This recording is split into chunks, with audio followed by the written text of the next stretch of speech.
A number of people have been asking me about the battery in my setup, in my build. I built my e-bike in 2017, so it's been around for 7 years at least. And I used to ride it daily in the early days before the lockdown. So for about 3 years, this was a daily use setup, and also the battery, obviously. And my distance from work was about 12 miles, so it was about maybe 30 miles of riding a day. The capacity of the battery back then in 2017 was maximum 50 miles on a charge if I had some decent amount of speeding or if I had uphills and so on. Now what you see here on this video is what I did recently. This was a hilly scenic ride, and you can see that it keeps on switching because it's switching in between scenes automatically, or screens. You can see that I did 45 miles, but there's a little bit more energy left here. So I think that the 50-mile range is still true after 7 years of fairly regular use. So don't underestimate the longevity of batteries, because so long that you have quality cells, in my case I have Panasonic cells in it, it should really last for a decade in my opinion. I only see some deterioration on the maximum power. I used to be able to get 650 watts from this setup. Now I'm only getting 600. Now the batteries can be overcharged. I am not, or overclocked rather. They can be overcharged as well, but that's not something you want to play with. But you can overclock the amperage on the battery. I haven't tried it yet because honestly 600 watts is already a ton of power, and I very rarely go up that far. So in any case, this was the battery that was advised to me. I bought the kit from Grin, and as you can see, Grin has a ton of their own batteries. Some of them are really good quality, and they are actually assembled in Canada. They have the government approval and everything, but a lot of the time when you are actually buying a kit, they are going to be out of stock. So unless you want to wait for 3 months, they are going to send you to these guys. And this is EM3EV, a really hard to memorize name for a website or an address, or even for a company. I'm putting links below as I always do, so you can just click over and check out everything that you see in this video. But the bottom line is, they sent me over to these guys to get a battery, and they recommended that I would get this 13.5 ampere hour battery, 48 volts. You can get 36 volt batteries as well, but at 36 volt, all of your wattage is going to mean less. So say 500 watts at 48 volt is a lot more power than 500 watts at 36 volts. But other than that, 36 volt battery works just as well, but you'll have to crank up the wattage a lot more. So I got this battery, and it's made of Panasonic cells, which are good quality Japanese made cells, but the assembly is done in China. And this hole where you charge the battery, I had to replace the wire that runs into it from the charger, and the new one they sent didn't really fit 100%, so I had to tape it up, and I had to work on it a little bit. So you can see that the quality of the workmanship of the housing is not really up to Japanese standards. So that you're getting from China. I honestly would like my next battery to be completely made in a first world country, Japan, Germany, Korea, US, whatever. But in any case, I paid the same money. 7 years ago, I paid the $400 for this battery. Nothing has changed except that because of inflation, $400 in 2017 would be worth probably $650 or even $700. I mean, just in the last 3.5 years. since the Biden White House, I would say the dollar has lost a third of its value. So in that sense, you could say that paying $400 now would mean getting the same performance for a lot less money, maybe a third less. Or you could spend an inflated amount, which would be, the equivalent of $2017. If you look for something at $600, you might get a lot more ampere hours. The ampere hours are important because they tell you how far you're gonna go with the battery. So that's the number that represents the volume of energy that is stored in it. You need a charger. They are selling these big, massive chargers. They are pretty high performance, really inexpensive for $30, I would say.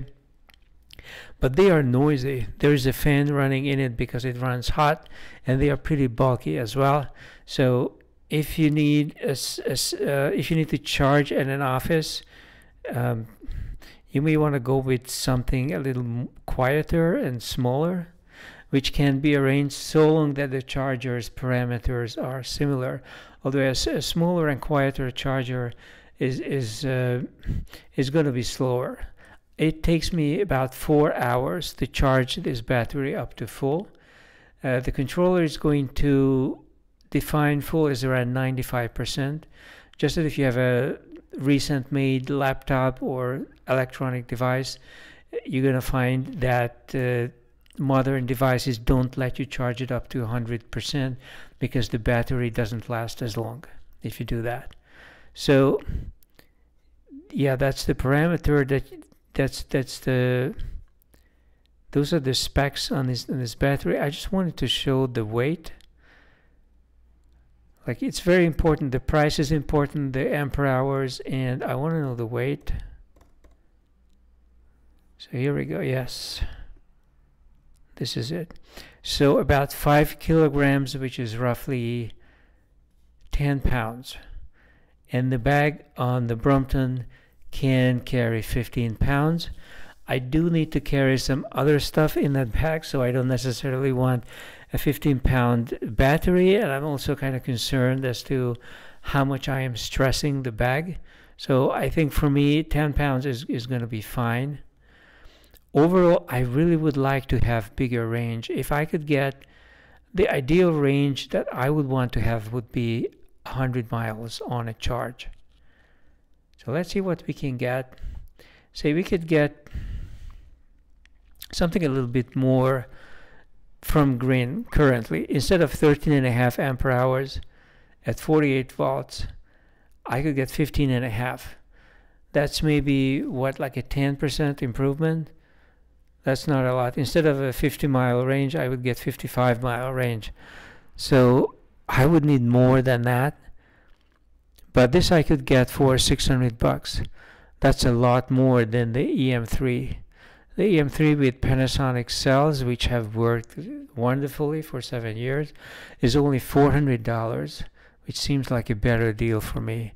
I mean, this battery has a slightly bigger capacity, but for 50% more. On the other hand, it is very likely that this was assembled by Green in Canada, so the quality of the plugs is likely to be better. The snaps are going to be more precise. And I like the smaller controller.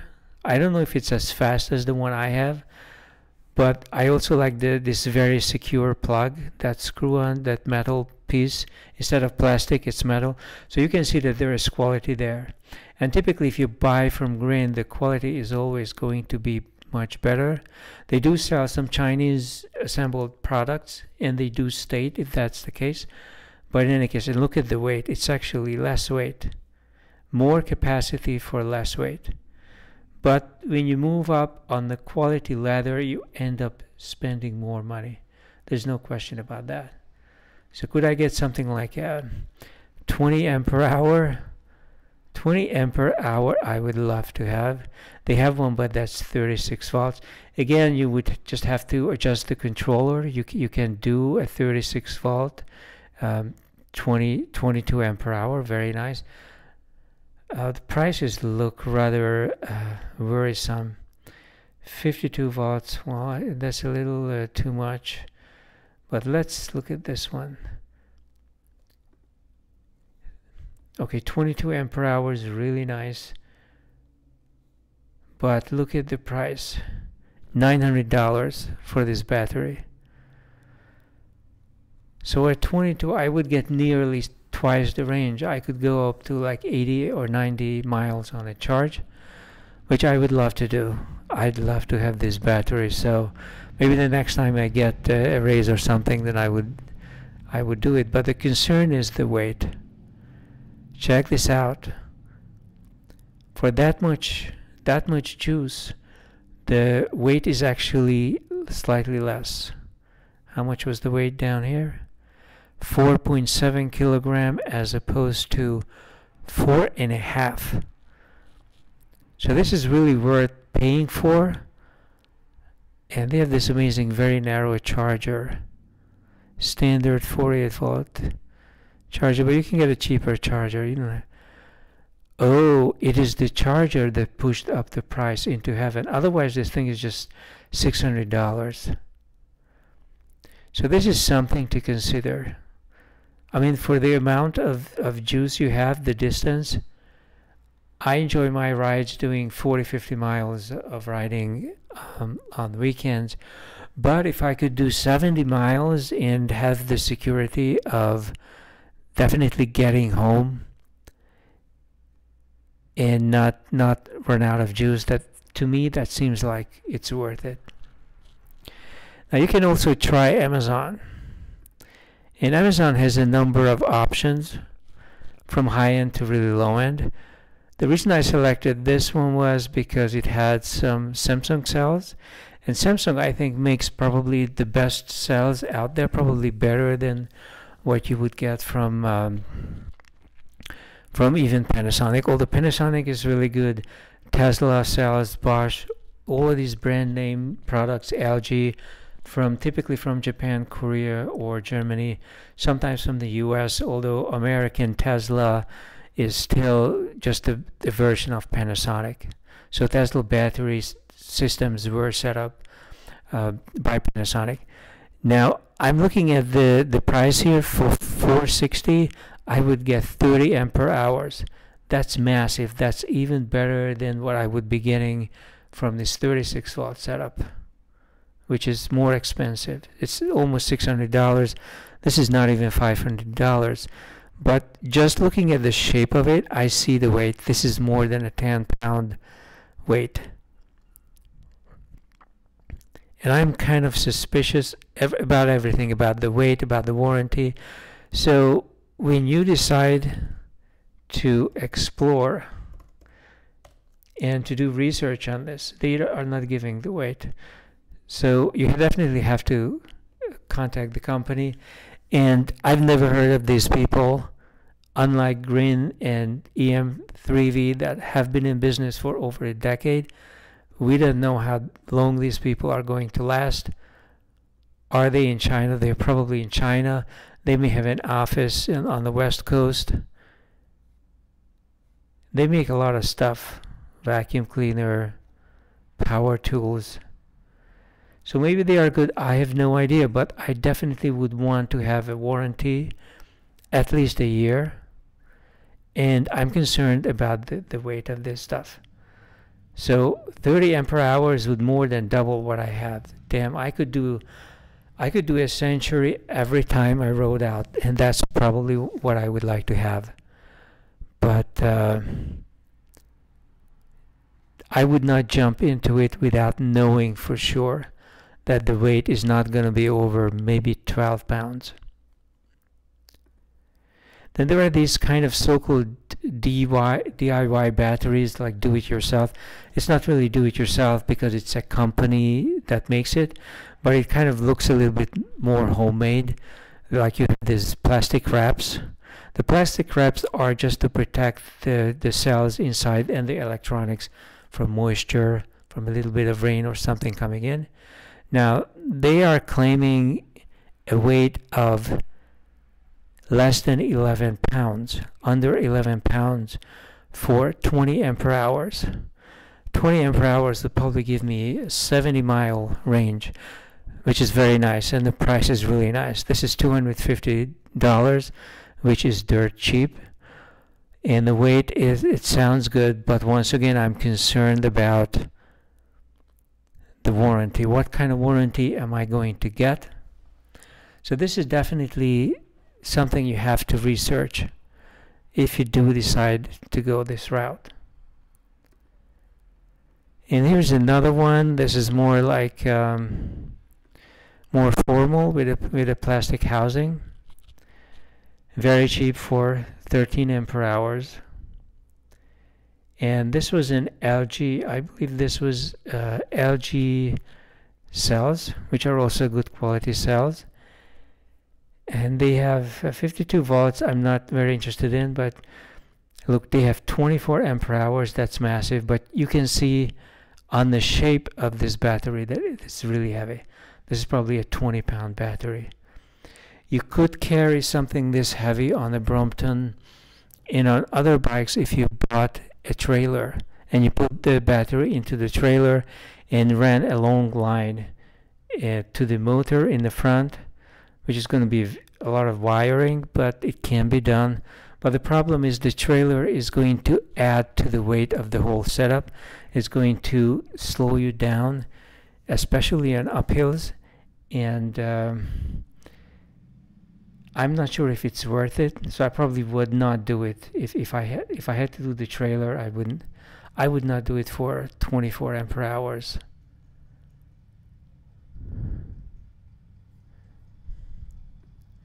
So the best deal for me here would be probably one of them would be what Green is selling, even though it's 36 volts. I would prefer to have a 48 volt if they can do it, but I don't think they have that option. And the second best, yeah, if I could get something like this for 20 ampere hour, if I could get 12-pound weight, maybe 13-pound weight, I would do it. But just as I mentioned initially, at 7 years, I'm still getting easy 50 miles on a single charge, even if I ride fairly aggressively. Like, I took a number of uphills. I didn't really race people, but I was not slugging either.